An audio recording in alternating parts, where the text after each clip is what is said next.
Assalamu alaikum, this is Qazi Amir from Multiverse Properties and welcome to another video of Barrier Town Karachi।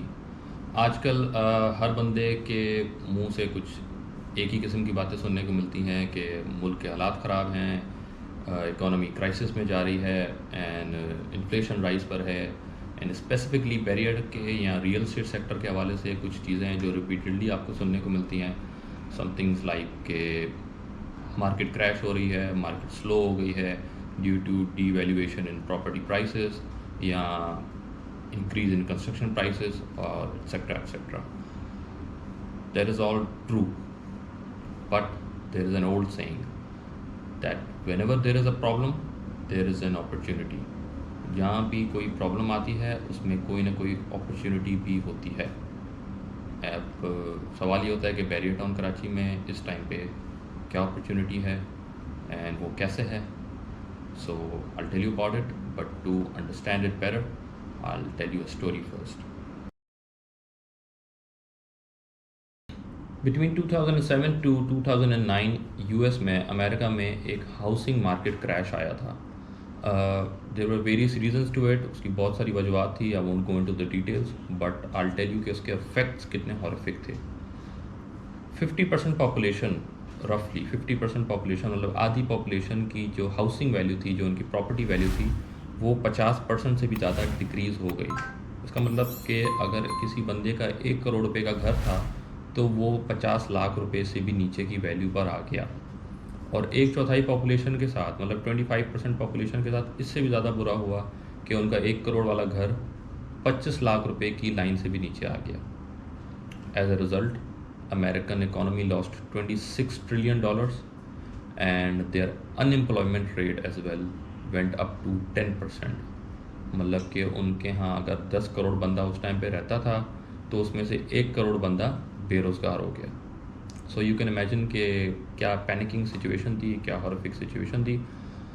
But इस panic situation में जहाँ पे लोग अपनी property cell कर रहे थे विदाउट एनी वैल्यू एंड लोग बेरोज़गार हो रहे थे, कुछ लोग ऐसे थे जिन्होंने कुछ डिफरेंट सोचा, कुछ डिफरेंट किया and they saw an opportunity in this crisis as well. I tell you कि उन्होंने क्या किया and I tell you about some famous names जिनको, ताकि आप अगर चाहें तो आप जाकर रिसर्च भी कर सकते हैं। कुछ वेल नोन नेम्स की मैं आपको एग्जांपल देता हूँ। सबसे पहले example Warren Buffett. Now he is a well known investor on a global scale. आज भी दुनिया के आप टॉप 10 वेल्दीस्ट लोगों में से जाकर देखेंगे तो 5th और 6th नाम पे पोजीशन पे कोई इनका नाम आता है। अब इन भाई साहब ने क्या किया, 2007 में उस टाइम पे जब ये रिसेशन का टाइम चल रहा था तो उन्होंने गोल्डमैन सैक्स नाम की एक बैंक में जाके स्टॉक्स में इन्वेस्ट किया फॉर अप्रॉक्सीमेटली $3 बिलियन। क्योंकि बैंक्स भी ऑब्वियसली एसेट और प्रॉपर्टी से लिंक्ड होती हैं, तो जब प्रॉपर्टी डिवैल्यूएशन हो रही थी, बैंक्स के भी स्टॉक प्राइसेस गिर रहे थे, तो उन्होंने जाके बैंक में इन्वेस्ट किया and over the next few years he turned those $3 billion into more than $30 billion। इसी तरीके से जॉन पॉल्सन नाम का एक बंदा था, उसने भी कुछ सिमिलर काम किया, bank of America, JP Morgan, इस तरीके के इंस्टीट्यूशंस में जाके इन्वेस्ट किया and he earn more than $20 billion from those investments. Jamie diamond नाम का बंदा था, he did the same thing, he invested in some places like Bear Stearns and Washington Mutual, and over the next few years he tripled that investment। इनके तरीके के और भी बहुत सारे इन्वेस्टर्स थे, कुछ छोटे कुछ बड़े, एंड उन्होंने भी कुछ सेम तरीके के स्टेप्स लिए and they earn a substantial amount of wealth from those investments. अब अल्लाह का शुक्र है पाकिस्तान में कोई इस तरीके का रिसेशन नहीं है, कोई इस तरीके की इकोनॉमिकल बिल्कुल गंदा क्राइसिस नहीं आया है, एंड मेरी दुआ है कि आए भी नहीं, अल्लाह करे बिल्कुल ना आए।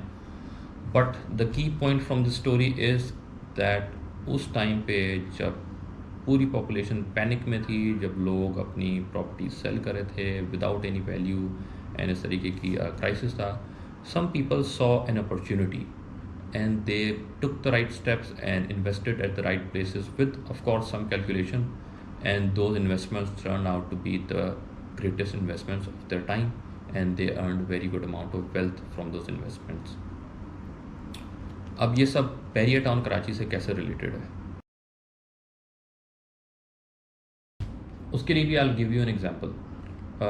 आज से 2 to 3 मंथ्स पहले आप बैरियर टाउन कराची में आते थे और आपके पास फॉर एग्जांपल 50 लाख रुपए होते थे और आप कहते थे कि मुझे कोई ऑन ग्राउंड रेडी प्लॉट दिला दें, तो उस टाइम पे even though 50 lakh 50 lakh rupees is a good amount, but उस टाइम पे 50 लाख रुपए में कोई आपको ऑन ग्राउंड रेडी प्लॉट नहीं मिलता था। सो एंड में आपको कॉम्प्रोमाइज़ करना पड़ता था, आपको किसी कमर्शियल प्रॉपर्टी की तरफ जाना पड़ता था, या जो ऑन ग्राउंड प्लॉट्स नहीं हैं, कुछ ऐसे प्रीसेंट्स हैं लेकिन वो थोड़ी रिस्की इन्वेस्टमेंट होती है, आप उसमें इन्वेस्टमेंट कर लेते थे या किसी और एरिया में जाके इन्वेस्टमेंट कर लेते थे, बट आपको अपनी ख्वाहिश के मुताबिक बैरिया टाउन में कोई चीज़ 50 लाख रुपीज़ के ब्रैकेट में नहीं मिलती थी।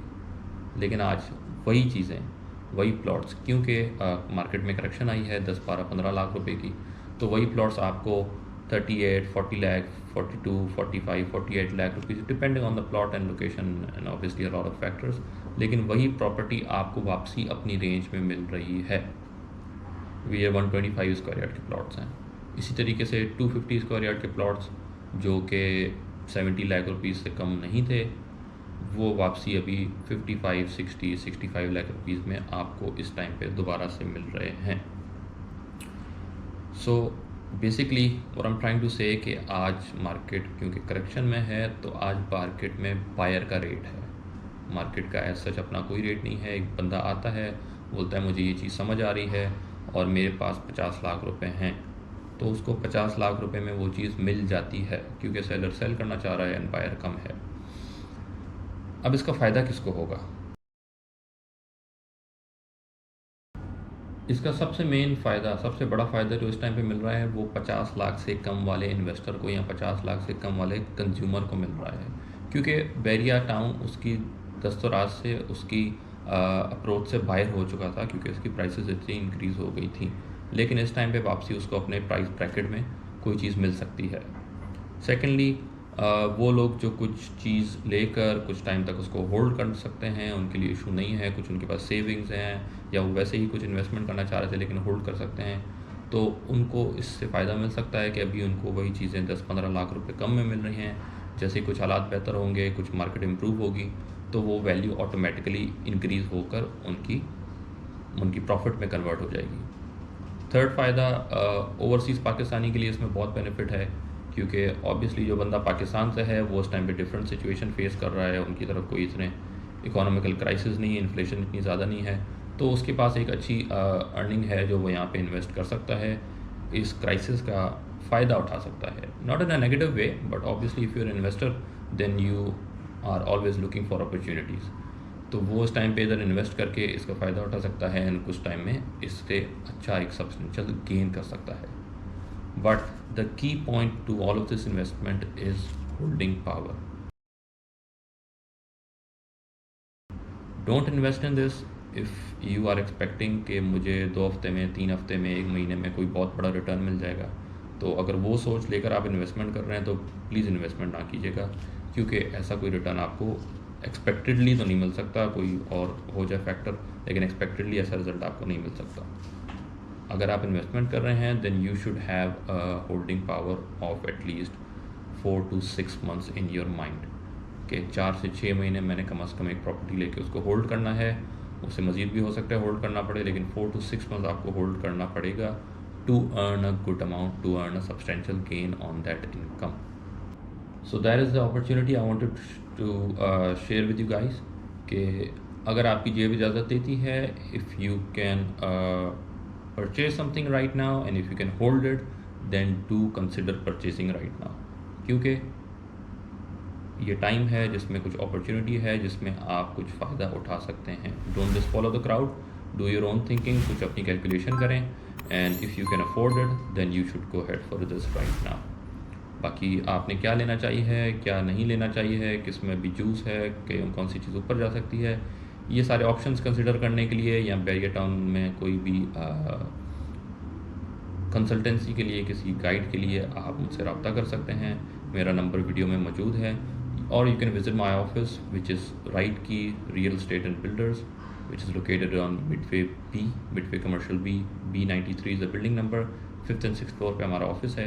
You can visit us and we can have a chat about it. So till next video, take care of yourself and Allah हाफिज़।